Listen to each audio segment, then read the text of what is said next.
What's up, guys? No Fumar here. Gonna go over a pretty much a dream gamer PC for myself, as hopefully as well as a couple of you guys. I believe this is a relatively easy budget build, around 800 bucks. I'm gonna go over the motherboard, processor, power supply, graphics card, all the fun little details. Some of it is personal opinion, other stuff has some science to it, so just make sure you listen and watch the whole thing, and hopefully you guys can enjoy a great gaming PC for not a lot of money. So without further ado, let's get started. Alrighty, so first things first is we're going to go with our processors because pretty much everything we build off that is going to depend on the processor, like the motherboard and the socket type that you need from that. So the processor that I chose is the Intel Xeon E3 1230 blah blah blah processor. And it's a 3.3 gigahertz, and it can be turboed up to 3.7 gigahertz quad core processor. Now, why exactly did I choose an Intel Xeon and not something like an Intel i7? Well, Xeons are for servers. They are more classified for lower power. You know, they don't come with all the bells and whistles. There's a reason for why people enjoy these better. Number one is the cost. It's only $230 as opposed to Intel's Core i7 3770K Ivy Bridge 3.5 gigahertz processor, also a quad core. The Intel i7 is 330 bucks, and the Intel Xeon is only 230 bucks. So not only is it $100 cheaper, but it also runs cooler. It only runs at about 69 watts, whereas the Intel i7 runs at 77 watts. So you're going to get a cooler PC, both physically and temperature-wise, thermally, but you use less energy. I've read reports of it idling, at something around 50 watts. So it's really cool. Therefore, you don't have to spend a lot of ports for fans, create a lot of noise, stuff like that. It doesn't come with all the bells and whistles, such as like bloatware by the provider, integrated graphics. So you negate the need for that stuff, and it frees up a lot of cost and spending room that you don't have to worry about. I definitely recommend Intel over AMD. AMD is great for those really, really, really tight budget builds, but when it comes to performance per budget, I really don't think you can beat an Intel Xeon processor. So moving forward off of that processor, we're going to go ahead and talk about the motherboard. So now that we have our processor, we need to make sure that we have a motherboard that can support its chipset. So for the Xeon processor, we're going to need an 1155 Intel motherboard. And the one that I've chosen is the ASRock Z75 Pro 3 blah blah blah business.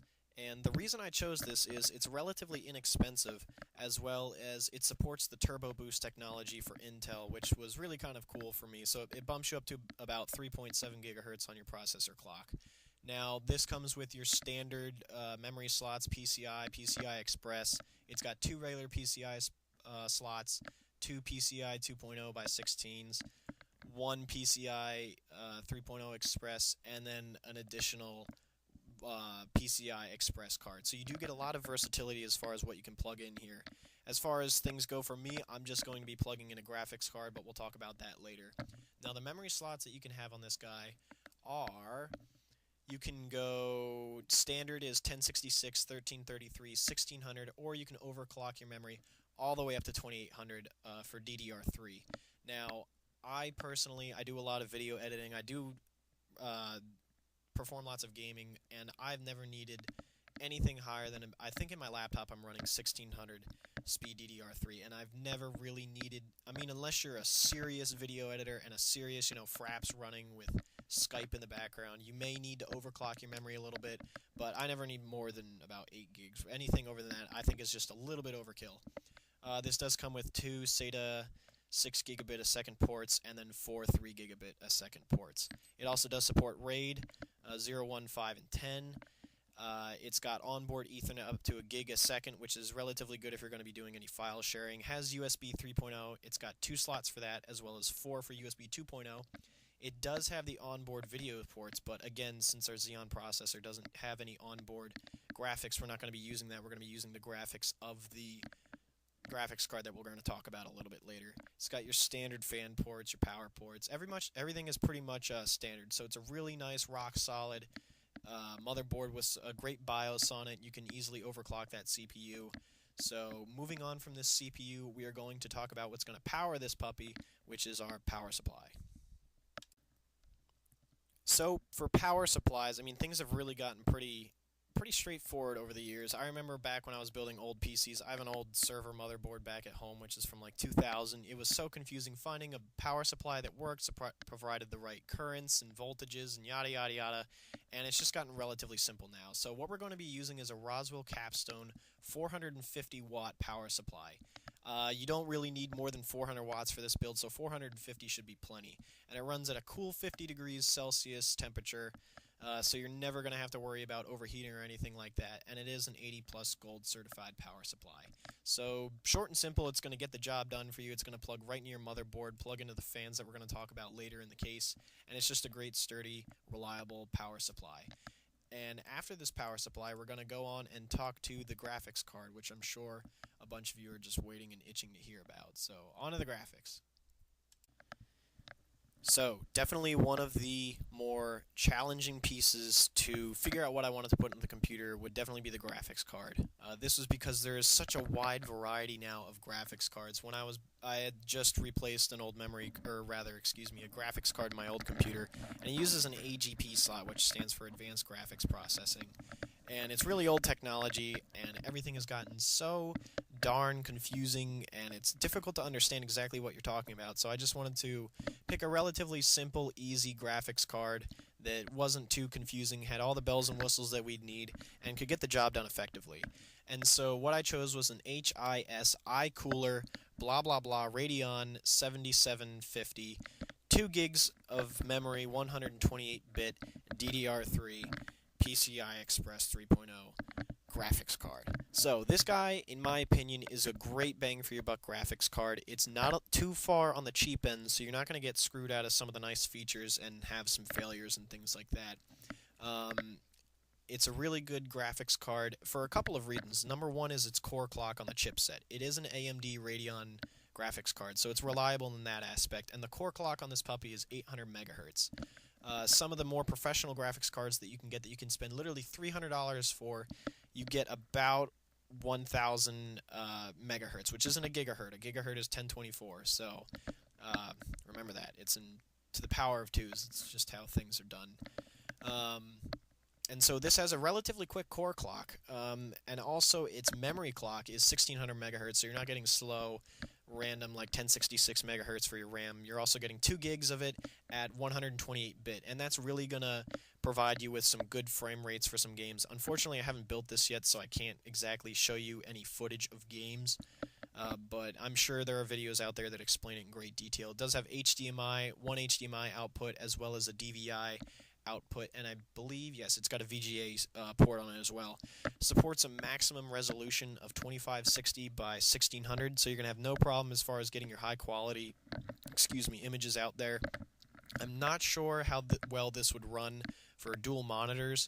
I know a lot of people like to run dual monitors. I personally don't. I have one monitor. I can barely keep attention on just the one, so for me, this is more than enough. I can get definitely the great quality I need, the great frames per second on all my games. I'm not a hardcore Crysis 3, if that's even out at this point, or Skyrim or anything like that, but from the reviews I've read, and it's got about 100 reviews at 4 stars, so it's pretty good for what you're getting. From what I've read, it runs at a solid 60, 55 frames a second on either high or ultra settings on some of the older games, and medium to high on some of the new games.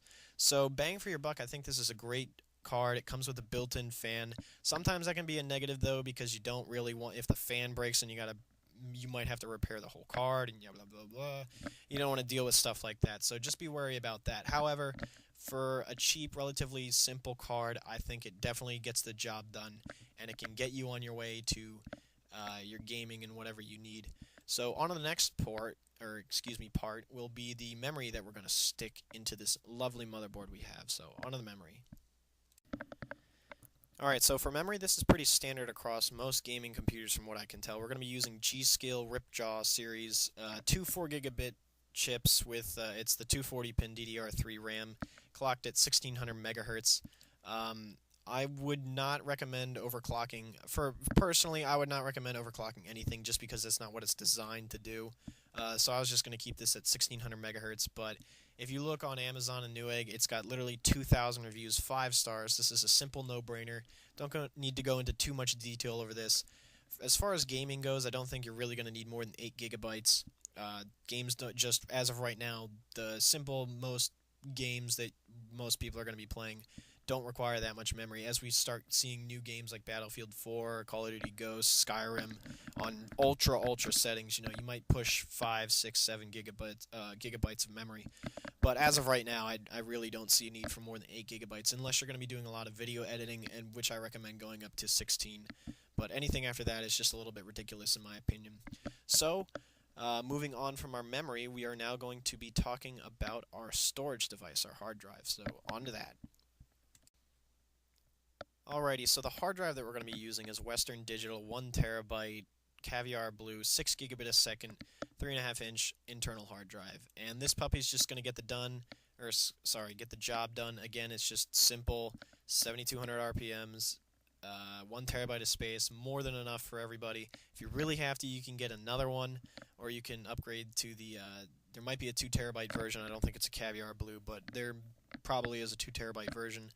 The reason I don't go solid state drive is it's just not necessarily big enough for the price that we're trying to do as far as a budget build. If you had a lot of money and wanted to buy 500 gigabyte, or they even make a 1 terabyte solid state drive, excuse me, it's just going to be very, very expensive right now. The technology isn't up to the rate at which we can produce it, so for right now we're just going to stick with the spinning hard drive.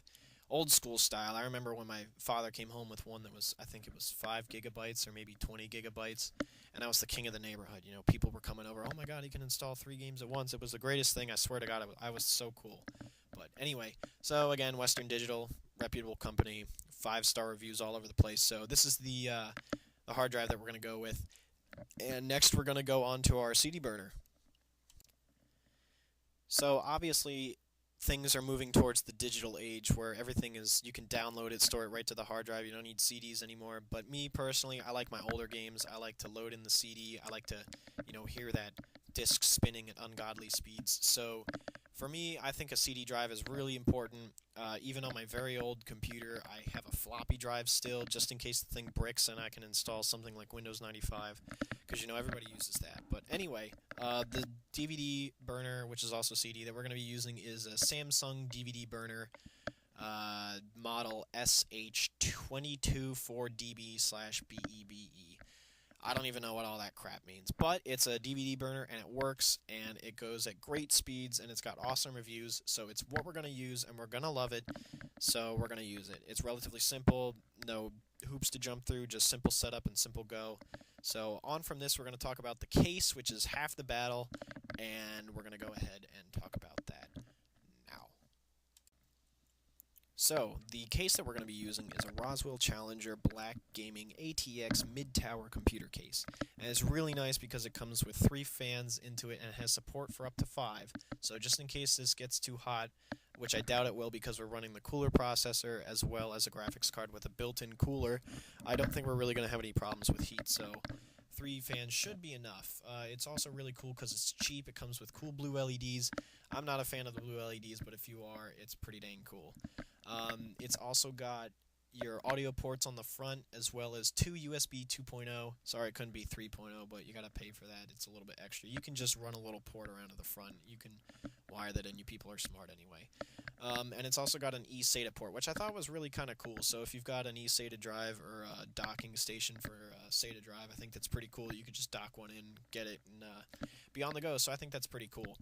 It is the ATX size, so that fits our motherboard really well.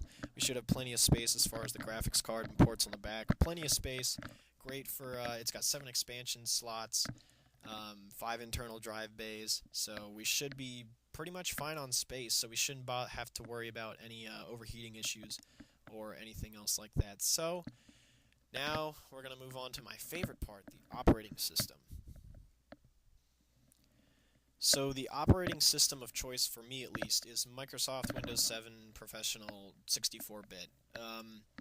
I mean, you just can't go wrong with Windows. I don't know. I don't even think you can install Mac, but I don't, whatever. Anyway, so Windows 7, I chose Windows 7 because it's the most reliable in my opinion. I really like it. I like how it works. I like the interface. Um, on my old computer back home, I'm running 2000. I actually put Vista on it and hated Vista so much that I went back to 2000 and then had to upgrade to XP, so I guess I'm on XP now because I think 2000 got phased out. But 2000 was one of the best operating systems, hand down, knock on wood, all that stuff. But for now we're going to stick with Microsoft Windows 7. It's just a preference issue. I know there are some there are some actual differences between 7 and 8 as far as performance goes, but it's not like you're moving a mountain with a shovel with Windows 8. You're not getting that much of an increase, so I'm just going to stick with Windows 7. It's a nice solid operating system, and that pretty much sums it up. So I'm going to go ahead and go to the review, and we'll just talk about everything that we're going to throw into this puppy. So there you have it. We've made our budget build. It's going to run you around 800 to 830 bucks. I'd say 800 plus or minus $20 depending on rebates for some of the pieces. When I had it in my wish list at the first time, it was $790. Now it's $820. So there is a little bit of fluctuation as far as demand for some of the items go, as well as rebates that the manufacturers offer. So we went over the motherboard, the processor, the power supply, memory, the case, the graphics card, the operating system. I'm pretty sure we covered everything.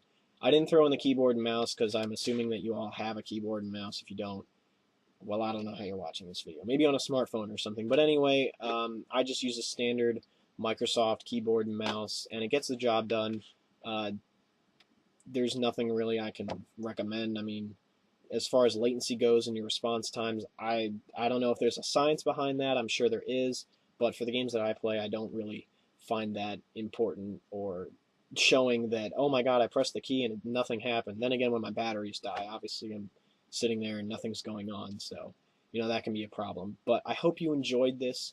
If you did, like, subscribe. I can provide more reviews for things, some more technical aspects of computers, as well as other technology that you guys might want to check out. So hopefully this helped you, maybe not if you're going to buy these specific items, but it gives you a better understanding of what we talked about. And as always, thank you guys, and hope you guys have a good weekend.